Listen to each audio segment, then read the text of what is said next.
अस्सलाम वालेकुम नाजरीन, आप देख रहे हैं JN न्यूज़ और मैं हूं आपकी होस्ट रुबीना चौधरी।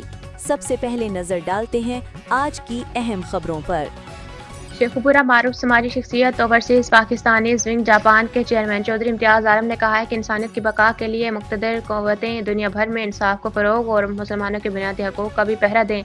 मुसलमानों पर जारहियत मुसल्लत करने वाले याद रखें, जो माशी और फौजी ताकत के ज़म में दूसरों के आंगन और गुलशन उजाड़ते हैं, इनके महलात का ज़मीन बोस होना भी अटल है। मुस्लिम मुल्कों को कमज़ोर समझना, इनके मादी वसाइल हड़प करने के लिए जारहियत का इर्तिकाब करना बर्बरियत है। फ़लस्तीनी और कश्मीरियों के इनके बाप दादा की सरजमीन पर बेदर्दी से कत्ल किया जा रहा है।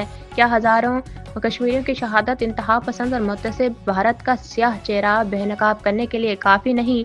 दोनों खित्तों के नहित्ते मुसलमानों के खून से होली खेलना बंद किया जाए।